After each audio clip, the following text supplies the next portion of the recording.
Hey, everybody, and welcome to the panel, The Power of the Brand. My name is Aaron Gore, and I'm the Director of Strategic Partnerships for Community Brewing Ventures, where we help find, produce, and promote the most innovative craft beverage brands from across the industry. We are going to be covering a wide range of topics today, so I really hope you guys are here, you're interested, you're plugged in, and thank you for joining us. So, branding. This is a key part of any sort of industry, a key part of any sort of consumer packaged goods, and a key part of the beverage industry. But what is it? Why is it important? How do you cultivate it, and what do you use it for? What are some of the best practices, and what are some of the things that you should avoid? These are critical questions for any of the brewery owners that are out there today, and yet for most of them across all sizes, they're ill-equipped to answer them. So today I'm joined by a few people who have had to come at those questions from a variety of roles, a variety of backgrounds, and they're going to be able to dive in a little deeper into exactly what those answers are and how to apply them to your business. So I know a lot of you saw that Kim Machado was going to be joining us from Weathered Souls today. She's having a bit of technical difficulty, but in the meantime, I'd like to go ahead and have our panelists introduce themselves. So Chuck, you want to go ahead and kick us off? Tell us a little about who you are and where you're from. All right. So I'm one of the co-owners of Steam Theory Brewing down in Dallas, Texas. So if you're ever in the area, come see us over there just near downtown. We opened up about a little over 3 years ago, but was in planning for about 4 years before that. And but yeah, we're basically full spectrum brewery. We're a brew pub. We don't do much distribution. That's the reason that I know Aaron. So we have a little bit of a fun thing going there. And but yeah, it was a slow start to say the least. A lot of that probably because we didn't put a lot of thought into our branding up front.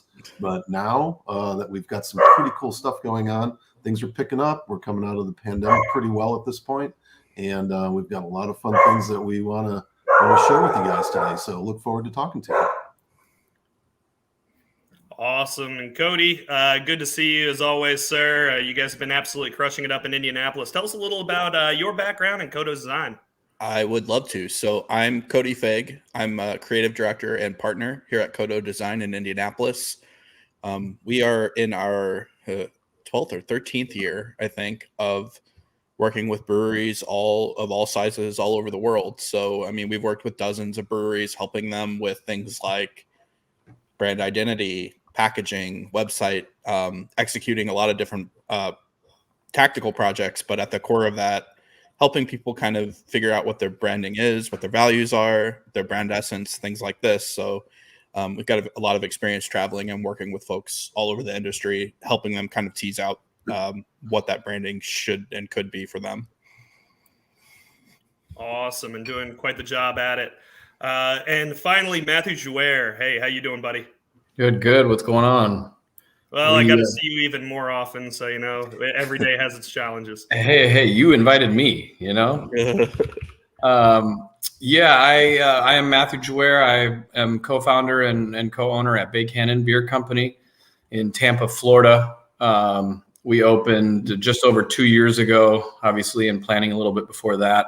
I come from a sales background at a small brewery in Minneapolis, and we have family here, knew we'd end up back in Florida and wanted to figure out our own thing down here. It's been a pretty interesting couple of years considering the time frame with which we opened our business. And, some of the things that we did along the way just to sort of try to pivot and stay afloat led us to a relationship with CBV, same as Chuck. And through some many shenanigans, rooftop bars and rum drinks and so on and so forth, we've ended up at a place where I now work with CBV as well, and will take on a role there as director of direct consumer shipping for all the brands there. And so for me, it's kind of been a collection of things. We certainly did some of that at Bay Cannon when the shutdown happened. So it's just an evolution of sorts that, of course, started with an idea and putting stuff on paper in terms of branding, and here we are. Awesome.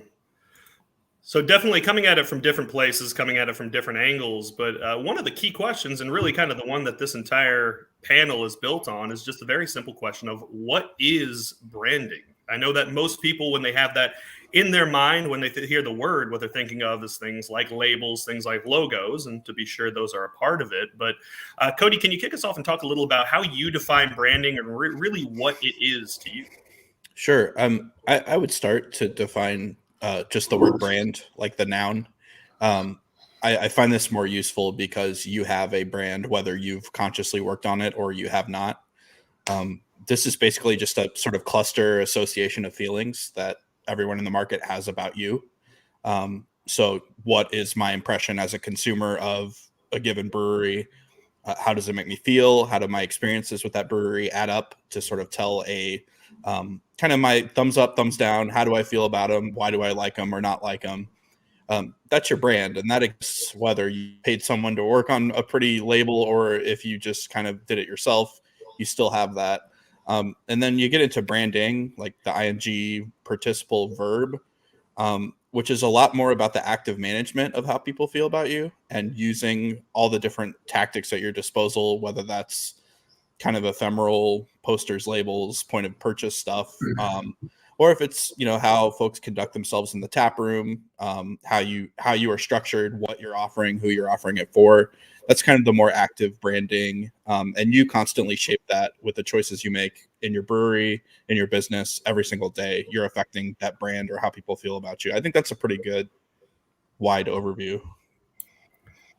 So really, it's just the impression that your customers have of you and of your company. Really, and it can be pretty complex, but when you boil it down, yes. I mean, it's kind of your standing in customers' minds, where they rank you, how they regard you, what they remember about you. The rest can kind of, be water under the bridge, but ultimately someone has kind of a conglomerate feeling about you inside of their memory and then inside of their hearts and minds. So that's kind of what we talk about when we talk about a brand. Awesome. So Matt, Chuck, one of the reasons I really wanted to have both of you on today is because of the fact that in your own breweries, both of you put quite a premium on the importance of that brand, not just the assets, but you both had an understanding going in that was going to be critical to who you are and how you operate and how the business grew. So Matt, can you kick us off or Chuck, just talk a little bit about your own business and talk about how you decided that brand was going to be such a critical part of it and what kind of form that took early on. Sure. I'll go ahead, Chuck. For us, I kind of come from that side of things. I'm not a brewer by trade. I did a lot of sales and that morphed into marketing. I worked in small consumer electronics company. I did like an entire rebrand there, website, packaging, all that kind of stuff. And so I've sort of learned along the way. I wouldn't consider myself an expert in any way, shape, or form, but I've got a large breadth of things under me that all connect. When you talk about sales, marketing, branding, all of those things are related. And then I married someone who's a professional marketer too, and so those conversations are pretty ongoing. And she's been everywhere from New York City, Chicago, LA, and here, so she's kind of got a breadth too. So what you're saying is I should have had her on the panel. So. Yeah, well, maybe they're very busy at the moment, so. We enjoy these conversations, and I trust her, and I think over time she's trusted me too. Not being someone in her silo, she's often sort of thrown the side eye, but that we have a thing, because it was created with that in mind.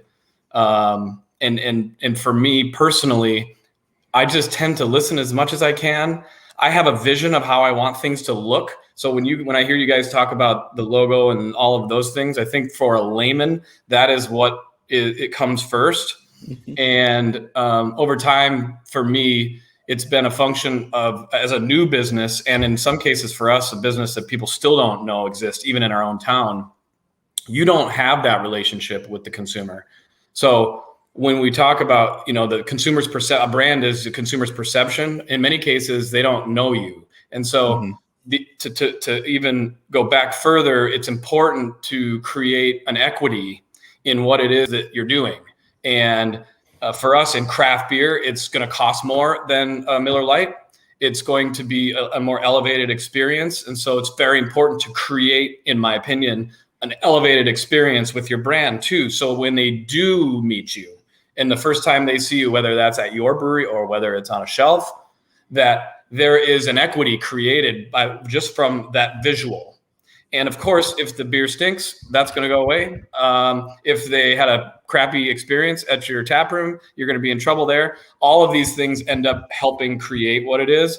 That first immediate look is what we spend so much time on up front in discussing the whys of what is your story, what is it, and then let's put that out there so that when people see it, there is a vibe. And for us, that was really important. And I don't know that a lot of breweries go down that path, and because we've seen it, and I'm sure that Cody can discuss because he works with them, and so I'm sure he knows.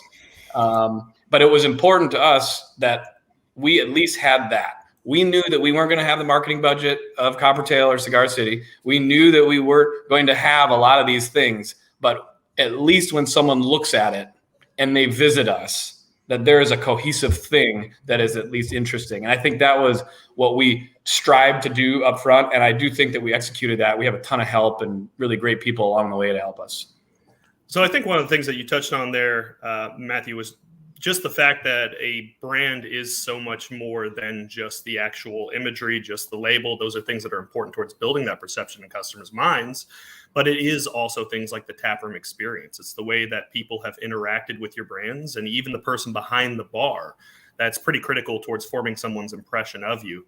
Yeah, Google reviews are huge, man. I mean, it's for small companies like us, it's a big deal and they review you on your bartenders, they review you on your food, they review you on even if your food is a separate entity that's under your name. I mean, it all really, really matters. I 100% agree.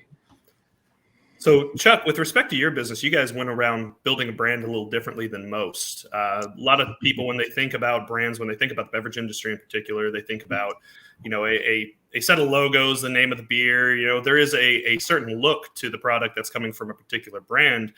You guys did it a little differently and actually took a more character-driven approach, which is fairly unique within the industry. So can you talk a little about how Edmund and Scarlett really came about and how Steam Theory became a mascot-driven company as much as anything?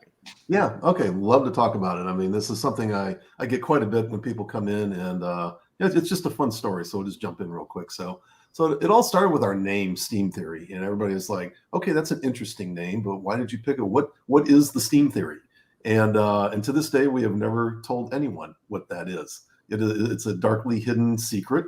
I'll be completely honest with everybody here today. It's not a complete thought yet, but it's evolving over time. And once I think it's big enough to throw it out there, we'll do this. But when we do throw it out there, we want to make it a massive engagement opportunities in social media. So, and I think in some ways too, your interactions with your consumers is going to inform what that is. To Cody's point, how they perceive your business is going to be a pretty key component of how you guys portray yourselves. Oh, exactly. So that's something that we're going to work up to. That's a little further down the road. But one of the things that we started out without the mascot, and we're like, we're really missing something here. Dallas is kind of a tough market at this point. There's a lot of stuff coming in, and we're in kind of a new part of town, so we got to draw people over. So we got to give them a reason to get over there. And once they do, they're like, oh wow, this is really fun. So we decided to not go so much a thematic approach to this. We went more of a mascot centric thing.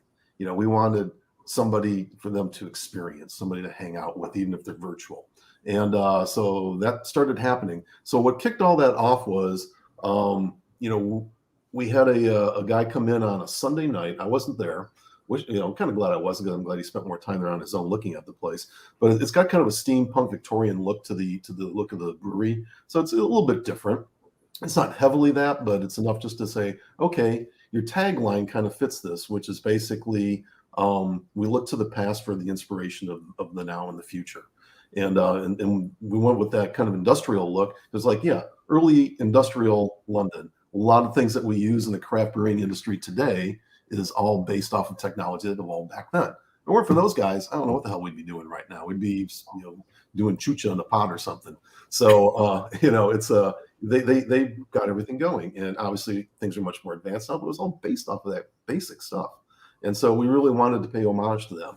So at that point, when this guy Jeff Muncie comes walking in, and he sat down and just fell in love with it.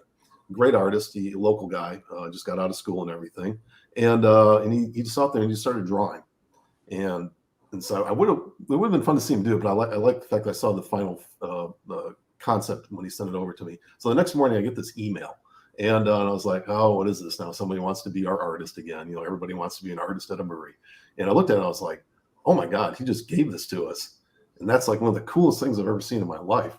And so we immediately, I looked him up online. It's like, Jeff, we got to meet in person. I really want to talk to you about this. And we need to have a discussion. And so he came on over. We hit it off because it turns out we pair nicely together. I come up with ideas, but I can't visualize them. I can't draw anything. And he is all about the drawing. He's got a little bit of a dark side to him, which is kind of fun. And he goes, well, here, let me just start sketching something. I was like, oh my God, this is incredible. So the two of us working together works. On our own, it just kind of fell apart. So we needed that help. So immediately we got him on the payroll. We got to have this guy. We're not letting this guy go. But he works with other breweries in the area too, which is fun. But he really kind of focuses on us. So we kind of got going with that. And we decided, this character that was in the original drawing, really cool, kind of fun looking, approachable, steampunky kid that's like holding a beer up to the sky. And excuse me. And so basically I was like, okay, let's name this guy and let's make him the center of the universe for us here at Steam Theory. And that's where it started. So I said, well, you need a steampunk name. So it's Edmund Tiberius Merriweather. And he's just on everything that we do now. He's what ties it all together. And whether it's a piece of something he owns in a label, or he's actually doing something in the label, or just hanging out, he's everywhere. And so we got that going. A lot of things kept moving along, and we had a lot of fun. Our brewmaster Kurt, he and I come up with the names. And for us, I think the smartest thing that we did with our brand up front is we went with an infinite namespace. Because we started out, it's like, hey, let's name all our beers after this thing or those things or whatever. And it's so restrictive. My business partner, Jonathan, was like, oh, hey, we got 12 really good names. Yeah, but we're going to make 50 beers this year. What are we going to do? It's going to fall apart in our face. And so I said, I want an infinite namespace. So ours is basically hilarity and puns. We just go on and on forever. I mean, there's no limit to it. It's so easy. And but then everything is tied together with, it's either Edmund is the character in it, or he's interacting with them, or he's going somewhere, or he left his goggles behind somewhere and it's now falling into a black hole. I mean, all this crazy stuff that goes on with him. His exploits are hilarious. And then we started thinking, it's like, well, our the people that are coming into the brewery, it's about half male, half female. Well, we can't have just Edmund. He's got to have a confidant. I don't know if it's his girlfriend or sister or who she is, but her name is Scarlett. And she's going off on all these adventures with him now. A lot of good feedback on that. People just like, really wish we'd see more people do things like that. So basically, we just kept going on and on with it. And now my business partner, Jonathan, we took all the labels. He's got about 25 of them with us now. And they're on all the cans. And so we were actually printing them out, these great big huge canvases. And they're hanging on the walls all over the place in the brewery. He was putting up the last ones last night. I can't wait to go in today to see it. And so people come in and you kind of see this whole story that's starting to lay out inside the place. And so you've got Edmund doing all these things. You got Scarlett jumping in. Everybody's just it's like, okay, that's one of the funniest pictures I've ever seen. Can I get a copy of that? And people already come in. It's like, can I buy a canvas? Can I buy posters? Never even thought about that. And so we're going to start taking orders on those probably pretty soon. And what you've really done is create more touch points for your brand, even within your own space, and more opportunities to commercialize that. So clearly creating that cohesive feel for your brand, creating that cohesive impression in consumers' minds and controlling it is important. Cody, you guys are effectively a branding company first and foremost, but you've also put an enormous amount of work into your own brand. So clearly you believe in what it is that you preach. So tell me a little about why you think being able to build brand equity and build a cohesive brand is so important to any small company, particularly within the beverage space. I think there's so much going on in beer and in the sort of artisan food and beverage space that you constantly have to be putting out new things. And those aren't necessarily products. They can be like, for us, we just do a lot of writing about our work. and try to profile the projects that we're working on as much as we can. Isaac and I have made a concerted effort this year to bring in other experts as well and ask them questions and kind of pick their brains and make that available for people. There's ways that putting together content like this has been really great for us. We've got like 2 books behind us. I think we're working on a third. Maybe you could charitably call it a book. I'm not quite sure what it's going to be yet, but just trying to put together resources that people can use. And then for us, the big thing here is that's helped to put us in that expert space. So if a brewery is saying, hey, we need to bring people in to help us out with our branding and packaging, hopefully we're on that short list. So I mean, really, like our efforts have been not just doing good design work for people that hire us to do good design work, although obviously that's the core of what we're doing. But in order to even be in that conversation to get hired, we've put a lot of effort behind getting resources out there, whether they're helping people make decisions about their brand architecture or just giving people the basic lay of the land. If you look at the craft beer branding guide that we did some years ago. So that's what it's been for us. Is it's helped people associate us with, oh yeah, well, I know their position about this. I know what they think about these different approaches. I kind of know how they attack these projects. And so people can kind of vet us that way. And I think it's helped, along with just making some really nice work and having really great clients. It's helped shore up the idea that we're experts. We know what we're doing. We're a solid partner if you need this sort of thing. Effectively, you've turned your expertise on branding into the brand. And clearly it's worked. I asked you to be on the panel. So if nothing else, my impression of the company is that you guys really do not only live and breathe what you do, but you have a long history of backing that up. And that's a form of brand. It helps us be there when people are having that consideration. And I think the same kind of thing goes for beer. You heard Chuck talk about what like cool local art can do for the vibe of your brewery and how associating those two things can kind of have a multiplying effect. It can be greater than the sum of its parts. That's kind of what we're talking about here when we talk about positioning and doing the work to position yourself and to reinforce that. So with that in mind, what are some of the best ways that breweries, and obviously it's a broad topic, an overly general topic, but how can brands really cultivate their brands? Or how can breweries rather really cultivate their brand out in the market and really help control how it is perceived by consumers? It's a great question, and there's a million different ways to do it, but it comes down to knowing who you are. I think that sense of purpose.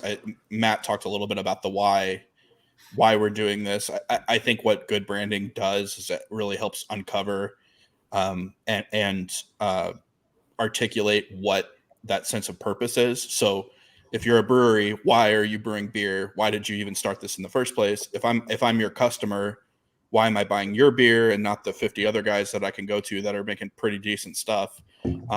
So it really starts with your sense of purpose and knowing why you're doing something. And once you know why, the actual efforts should come pretty easily because you go, okay, well, we're doing this because of XYZ. So that gives us these 5 opportunities to maybe we want to get involved with local art, or there's local charities we want to get involved with, or, hey, our town doesn't have you look around in your community, what kind of resource can you fill? All of this. We use a lot of different tools to kind of determine what could make sense or not. One, you can just draw a simple XY axes and plot out, there's all these bars here for craft beer nerds. We need something that's a little more accessible. Or there's all these bars here that do live music. Maybe there needs to be one for arts or for something else besides like playing sports really loud on the TV. What are those opportunities in your market? Do those align with your values and like your purpose, your brand, your why? If so, that could be a really great opportunity as well. So sometimes the market will tell you what you need to be doing. Sometimes you just kind of know by proxy of understanding yourself and what you want to accomplish. And sometimes it's your team members kind of like letting them kind of have their own initiatives as well. So whether that's staff or, however that ends up looking, or just some guy that shows up in your tap room and starts drawing stuff. So clearly keeping a tight control of who you are and your values and the why, as opposed to the how of your entire business, is pretty critical. What are some of the key mistakes that you've seen brands making, and for Matt and Chuck as well, that you've seen having been in the industry for a while, with respect to their brands? What are those landmines that some of the other breweries out there really need to watch out for? One that springs to mind immediately, and I've seen this happen a few different times, is you have a individual SKU, so a product, sell really, really well. And because it's selling so well, you take that name of that beer and change your brewery's whole name to it. We've seen that really blow up on people. What you do there is you take your whole brand portfolio and you kind of turn it upside down and confuse people, which muddies the water. Or what brand architecture, right? Like, yeah, the whole hierarchy is flipped. Yeah, so we've seen that happen where it's like, yeah, it's selling really well, and that's great, but that doesn't necessarily mean that should be the parent brand. It might be selling really well because the current relationship it's in is working really well. So we've seen that happen. The biggest thing I see is just an underinvestment in it. I know a lot of places with pretty good beer that just haven't put the resources into, and this can manifest a lot of different ways. It's not just hire a design firm. It can be hiring in-house marketing. It can be hiring an event planner. I know places with or without in-house design capability as well. I think undervaluing and under-investing in kind of the outputs of your brand can be a problem and a mistake. And I see that a lot, especially in places where the teams are really small and, one person might be wearing the hat of 4 different positions. To give an example, I imagine there are probably a lot of people watching this talk in that kind of position. You're never going to do this well if you don't value this and invest in it. And again, that can mean a lot of different things. That doesn't have to be hiring an outside partner. It can just be maybe writing clear job descriptions so that the person laying out your labels doesn't have to necessarily organize events, et cetera, et cetera. And we bootstrap this. You do what you have to do, obviously, but that's a mistake I see people make, and they with so many breweries out there, it's really easy to get passed over if you do that.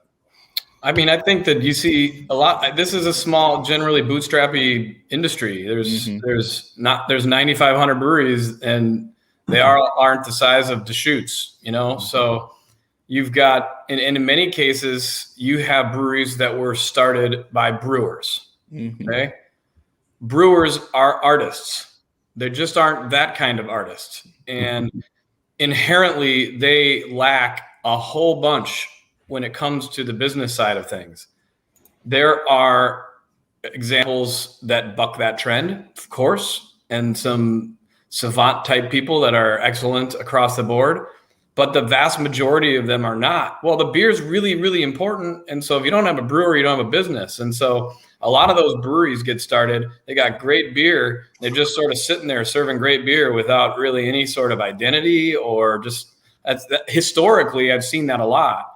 I think that the barrier of entry for our industry now is significantly different than it was 5, 10, 15, 20 years ago. So generally speaking, you have a team put together that can, that can put those two pieces together, and that's important. But yeah, I've seen that. I mean, I've seen it a lot that way. And then same thing with just, I've seen some people that thought it was cute to just rip off a picture of some former movie, or yeah. you got people that are just stealing stuff out there, and you see it on the Instagram all the time. And I've seen a literal artist of art go into somebody's Instagram feed and be like, "Hey guys, this is really cool, but I did this and you stole it from me."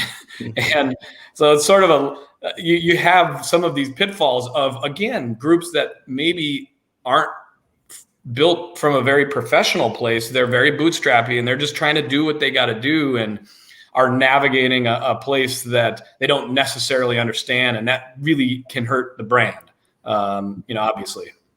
So to touch on IP and IP theft for a moment, that's clearly a problem that's been kind of bubbling in the background of the industry for a while now.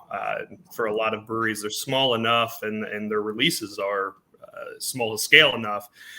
It really hasn't come to a head and really hasn't attracted an enormous amount of attention. So removing just the legal and the trademark law element from it, what are some of the hazards of using other people's IP or trademarked IP that you can foresee just for your own brand and your own ability to create cohesive brand equity?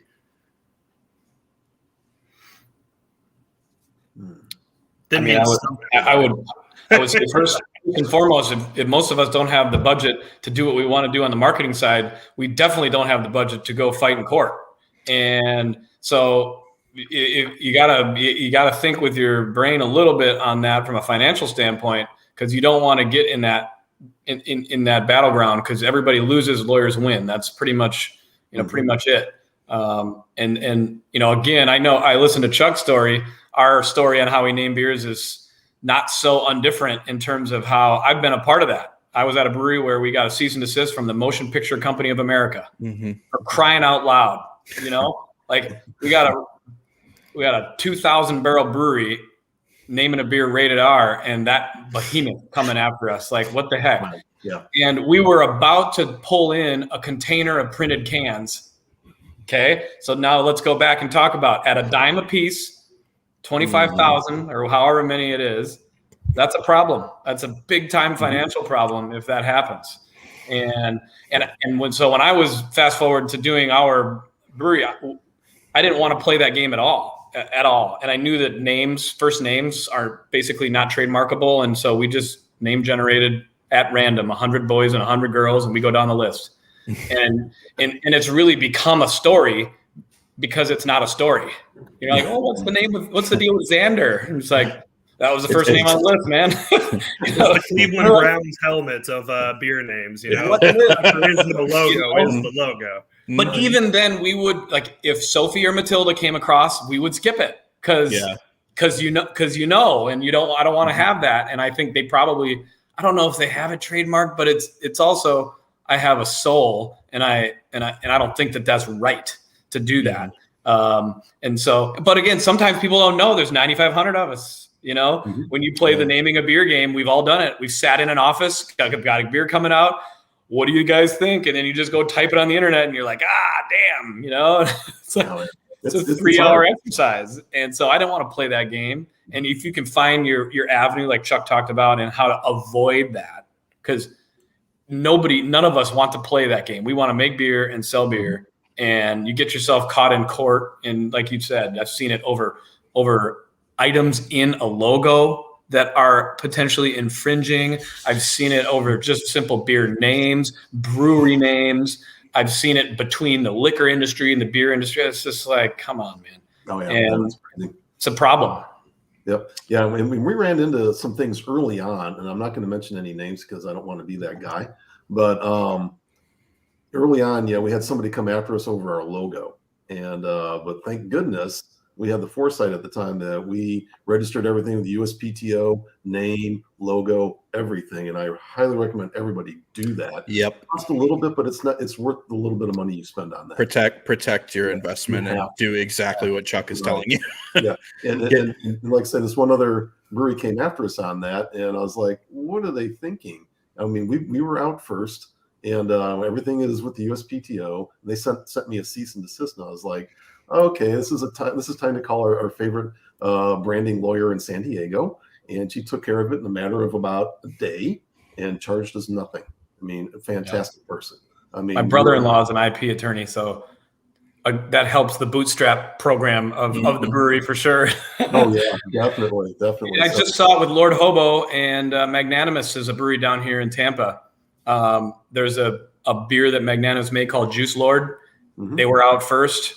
They aren't in distro but the beer was out first, and Lord Hobo is just trying to flex because they can't. And and I think in some case, Aaron kind of touched on that. A lot of breweries are small, and so it makes it difficult. But if you're playing in the same sandbox with some of those big boys, they can really bully you. Oh, sure, because they know you don't have the resources. So that's an issue. So we got a question from Facebook. Tyler Mithwin asked, where is the line of using the publicity that a C&D can give versus the money spent either fighting it in court or paying a portion of the profits from the product? I mean, I think anybody who's familiar with the concept of the Barbra Streisand effect understands that sometimes PR can get away from you regardless. But Cody, I see you shaking your head. Can you speak a little to the risks that are at play there? And is that playing with I don't like that. When you say where is the line, I don't want to be anywhere near anything that you're talking about there, and I'll tell you why. Not to mention you're potentially having to reprint, inventory, like Matt mentioned, which can, that's just a pointless money sink there. Maybe you're paying court fees. We've had limited experience with our clients getting C&Ds, and usually you just stop doing it, and that's that. So you're not looking at hefty court fees, but that doesn't mean that you should flirt with this just because you think it can get you publicity. To me, that's an equation that doesn't really add up, especially since the C&D thing is kind of a dime a dozen now. And like, do you think you're going to get that much publicity off of it versus taking some time and coming up with something that's truly unique and compelling? I think that some people make the mistake because they see what goes viral. They see it work. They see it work for somebody. In my hometown, Modest, when the Super Bowl was coming to Minneapolis, Modest made a beer called a Dilly Dilly. Okay. Yeah. The cavalry's coming. Yeah. And the cavalry came in the form of a dressed up jester with a long scroll from Budweiser themselves, where they read the cease and desist in a freaking English accent. Okay. And so that worked. And Budweiser was having fun. But if they didn't want to have fun, you'd be in a world of hurt because they can put you there if they wanted. So we see that because it went viral, but you don't see the 40 other versions that people are sitting in small claims right now or wherever. That's the thing. Like, that's the exception and not the rule. And recreating that would be like trying to, I don't know. It's just such a slim chance that that's going to come out in your favor. And you're much, much more likely to just damage your own reputation than to have a positive viral PR victory there.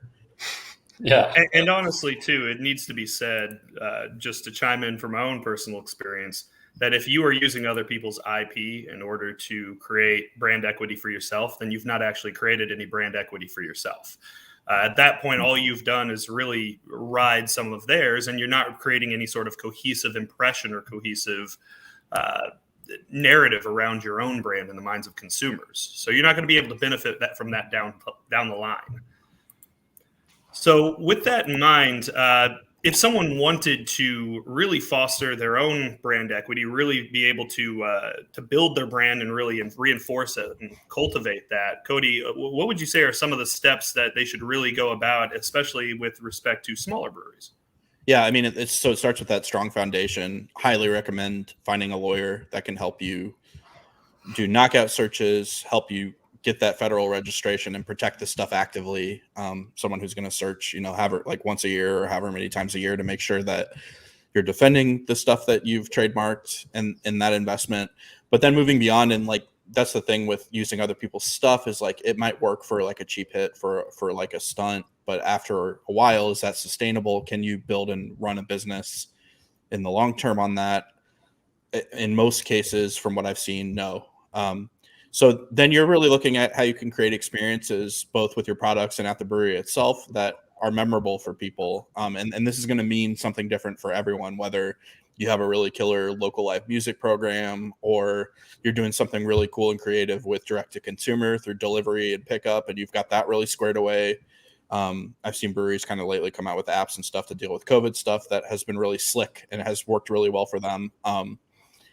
What you're trying to do at every step of the way is reinforce that purpose back at the center of what your brand represents. So, trying to make the things that you value become manifest for all of your customers. And there's a million different ways you can do that depending on what type of brewery you are and what you're making. Awesome. So to touch on one of the common things that a lot of breweries are dealing with these days, I think it's no secret that a lot of breweries are really trying to decide whether or not they want to play in other sorts of beverages beyond just beer. If you have done everything that you've said, if you've been able to build some brand equity, you've really been able to reinforce your brand.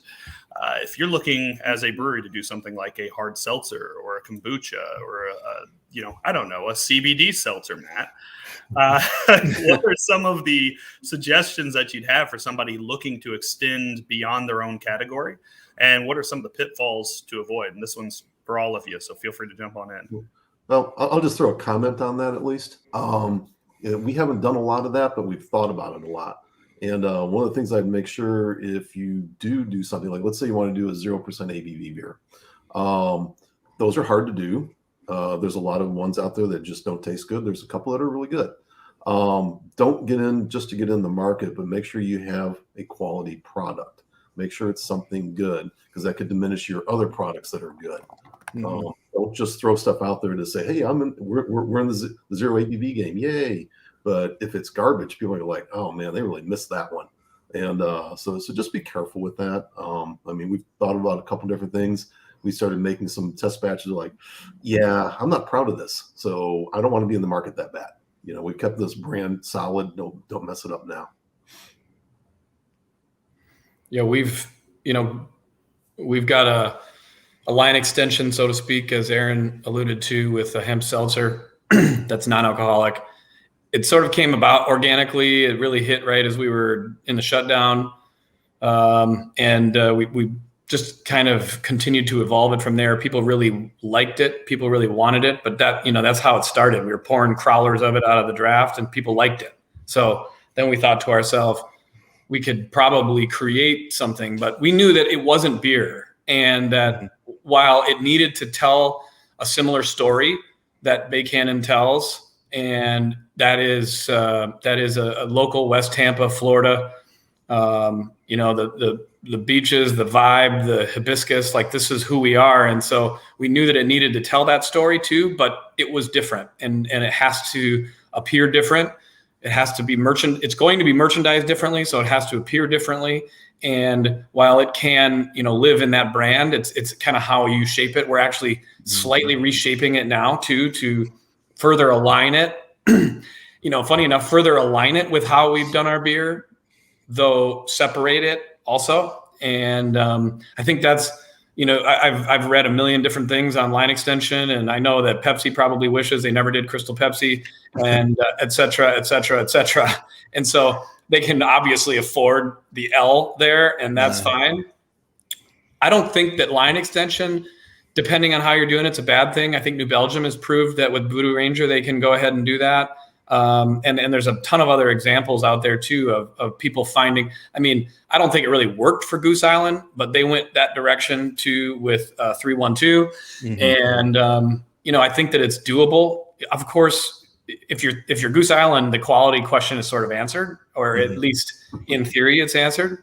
But there are elements to your branding. If you have done this correctly, there are elements, and there is a story that a new product, even a new line, a new silo can still align and relate and be a real function of who you are, and also be different, so that you're not confusing the consumer. And so we've tried to do that, and we're continuing to think. Aaron and I were texting this morning about another silo, and we're continuing to try to imagine something that could be quality, and then how does that fit? And by the way, if it doesn't fit at all, you might not want to do it. That's what Cody was saying too. It's like, well, be careful. And that for us, it's an exercise, and it's not a simple one. You want to keep having the conversations and getting feedback from consumers. If as simple as pouring crowlers of it and saying, hey, what do you think? It's a pretty easy way to start without spending a lot of money on it, and potentially losing in something like we've been saying. We're all bootstrapping. So, be more strategic about how you do that. But there are a lot of segments out there that are coming and that are available. NA is one of them. NA beer is big. So, I like it. I like drinking new and different things. So I like when people take that leap too. Yeah. Yeah. One of the things that we're doing too is we'll just do little experiments. Like, we've got a number of people that need gluten-free, and it's easy to make a gluten-free beer these days. And we can put them side by side, like our blonde. Yeah, you couldn't tell which one was which. So those are super easy things just to kind of expand the brew pub. The other thing that we did is we brought in, some hemp oils that are designed to be put into beer. And so basically we recommend, you do an IPA or this, but we actually sell it separate pieces, and they get to put it together themselves. And the customers are really having fun with that. So So just, these little side things that you can do and see where it expands. Like, the hemp seltzer idea. I might have to steal that from you. I kind of like that idea. That sounds like fun. So, but there's just so many possibilities right now in these one-off markets. I mean, it's exploding on concepts, and I love that. I mean, yeah, we're all about the beer, but if you can expand your portfolio a little bit with some more creative things, yeah, go for it. So. Awesome. So the chief concern is really just be protective of your brand, and that if you're going to engage in some of these, just make sure that it is a good fit for, bring it back to Cody's point before, the why and the value set of the brand and the way that you're perceived. Don't throw out the baby with the bathwater just because everybody's drinking seltzer these days. Yeah. So thank you so much for being here, guys. Thank you so much for everybody who's been able to join us. I hope everyone was able to get something out of it. Again, I am Aaron Gore. If you want to be able to find us online at CBV, you can find us at www.communitybrewingventures.com or on Instagram at Brew Accelerator. Cody, you want to tell us where folks can find you? Sure. I will be very annoying and tell you about our new podcast coming down the pipe here next month, I think. But which you will definitely be having me on, right? Yeah. Well, we're about to run out of ideas, so we're going to need to have. We might just give you the keys, and you can run the podcast. That's great. I've never had a real idea in my life, so I'm sure I'll be able to live up to the example. If you want to follow along with what we're doing and the new stuff we're coming out with, particularly this last conversation we had here about brand architecture and how these new extensions can relate back or not relate back to a parent brand, as the case may be, check out beerbrandingtrends.com. We've got our newsletter there. You can put in your email and sign up, and we'll keep you abreast of everything that we're up to, including our new podcast and this next book, resource, whatever the hell you want to call it. But yeah, that's me. And I highly recommend that newsletter. It is worth every penny of the $0 you'll pay for it. Matt, how about yourself? Where can people find you and Bay Cannon online? They can find us in West Tampa, Florida, right off of I-275, Howard Armenia exit, right on Main Street. And then online, we're at Bay Cannon Beer, at Bay Cannon Beer Company on Instagram. I'll be bumping around a little bit of podcasting here and there too. Cold Beer Here pod. We are in a little lull at the moment, but just out there trying to have fun, talk to people, and make beer, sell beer. Awesome. And Chuck, thanks so much for being here from Texas, Lone Star State. Where can everybody find out more about Steam Theory Brewing? Yeah, you can go to our website, steamtheorybrewing.com. We're on Instagram. We're on Facebook. Those are the main ones that we hit. But yeah, if you're in the Dallas area, come by and see us. We're in the new area of West Dallas, just across the river from downtown. A lot of fun things going on. New beers coming out weekly. I think we got 2 this week again. So, Aaron knows about Kirk, our brewer. He can definitely crank some stuff out. So it's pretty cool. And come on by and see Edmund. Here's our latest new shirt with him. So he's just kind of chilling out in kind of a dark place on this one. So he's got a dark side as well. So, but yeah, it's really fun. We love having people over. If you're coming into town, just reach out to me. I'll pop over there if I'm not there already, and love to show you the place. Awesome. And I know she wasn't able to hop on today, but Kim from Weathered Souls, please guys check out Weathered Souls Brewing. Awesome people, awesome beer. And they have a new tap room coming to the Charlotte area, which is about 15 minutes from my house. So, all right. Well, thank you, everybody. Have an excellent day, and see you all around the internet. Thanks, guys. Thanks, guys. Cheers.